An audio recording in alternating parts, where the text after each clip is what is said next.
Hey guys, Brooklyn Nomad with Nomad Travels. I'm back at it again. Still in Thailand, but guess what? We have Miss Bella. She's going to actually show y'all the pouring of the concrete as Jeffrey gets ready. I know y'all been wanting to see this build. It's coming along. So with no further ado, as always, please don't forget to share, like, and subscribe the video. I know you don't have to, but it costs you nothing to click that button, guys. Now, let's run this clip. Let's put Miss Bella back in the spotlight, and she's going to take y'all through it, guys.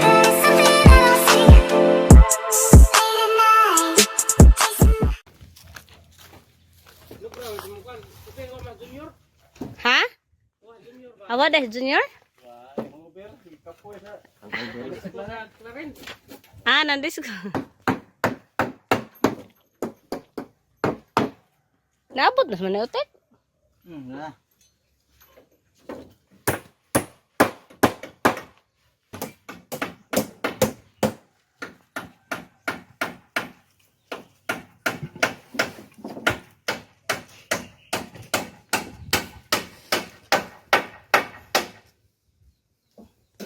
They're making they're forming the frame for the columns. See that one all over there.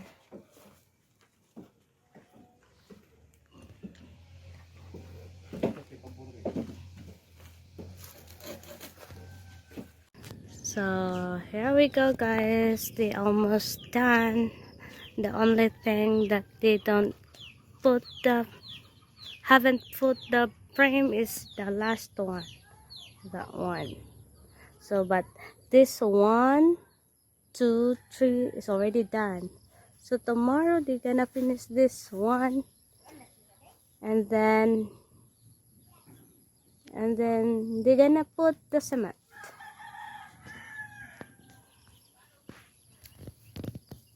Yeah, only that one only.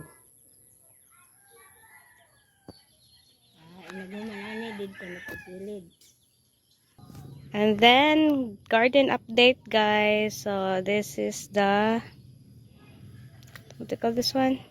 The sunflower. So they grow so fast. And my okra is getting bigger, and they almost have veggies.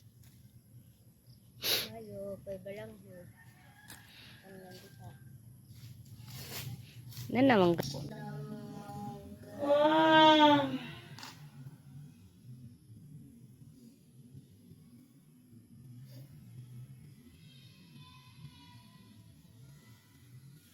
Ano pa?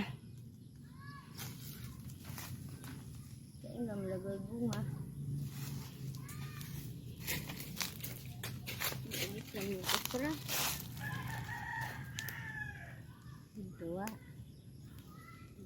Agagmay pa. As you can see, guys, they already make the frame to get ready for the cement.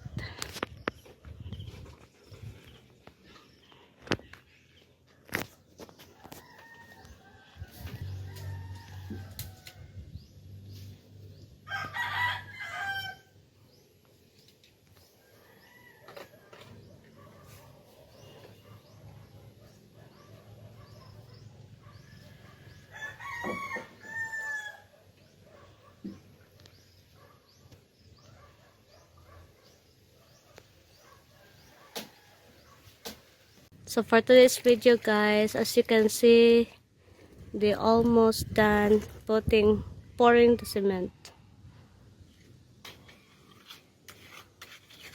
So they start there, then here, then here, then next one is there. So that one will be the last because we don't have enough frame for that. So maybe tomorrow they're gonna put frame and then pour the cement.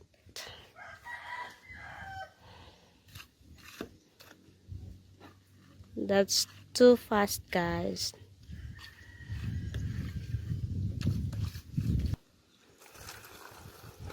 Why uwan ron? Balikan. Nagkilat-kilat ba ito gabi eh. Biskot mo uwan, magkaugma na. Magbuhos sila. Ya dah.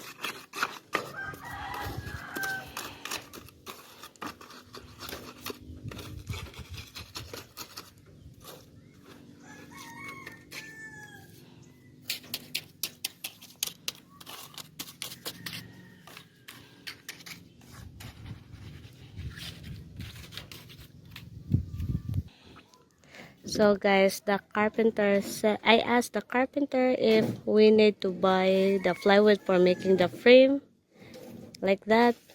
He said it's no need because every day they're gonna remove this one, then put in the other side like this. Then they will remove, then putting again, remove, and putting again. So this will be a long work, guys.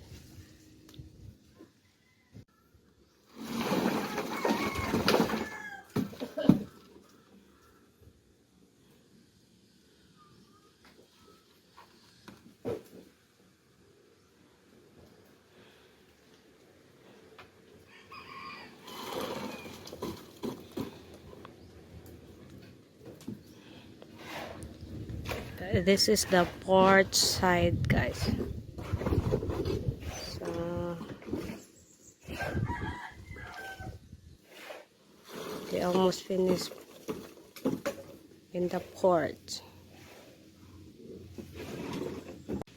I wanna show you my sunflower.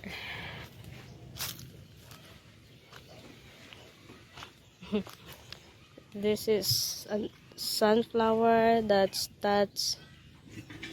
planted this one, also this one. Then this one, I planted this one. Me and Nomad.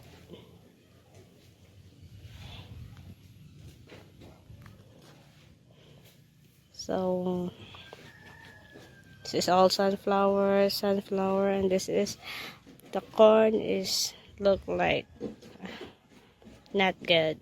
I don't know what happened. Maybe because there's a lot of dogs, what they call this one? Dogs, goat, and chicken will pass here. So the dragon fruit, I'm happy because dragon fruit is grow already. Yeah, and some are not yet, but I see the root growing. So by tomorrow, Mesebe will put this lumber to the garden. Garden update, guys. So here is my okra. They grow already. I'm so happy because I already harvested some of the okra. Then as you can see, the Mes7 is cleaning. So yeah. So I want you to show the.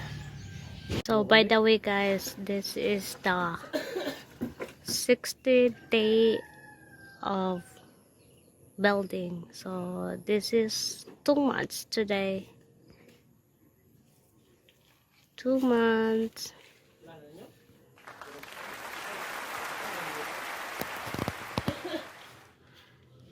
So from there, they already transfer here to here. Hopefully they gonna finish this one today, so that tomorrow they gonna make this one, that one, and this side. So another sand and gravel arrived. So this is the new one, sand, and that is the gravel.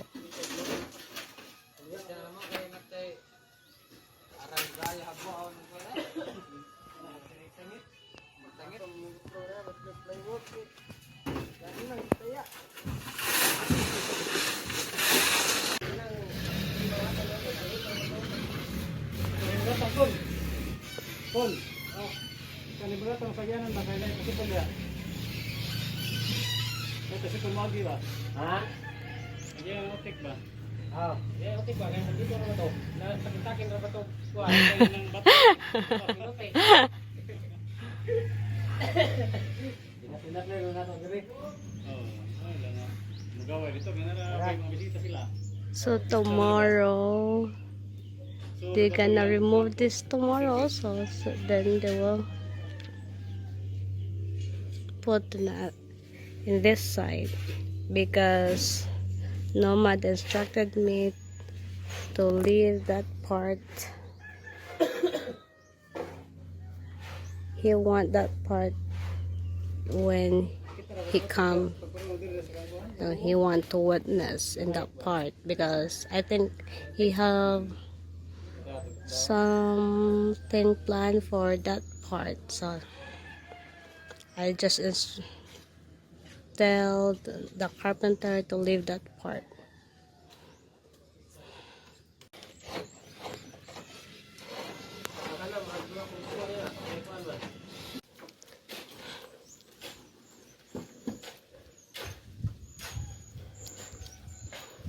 For today's video, they already removed the frame. So as you can see, you already see the beam of the part. So today they make this one, the frame of this side, and then they start pouring the cement. This is the middle of the living room.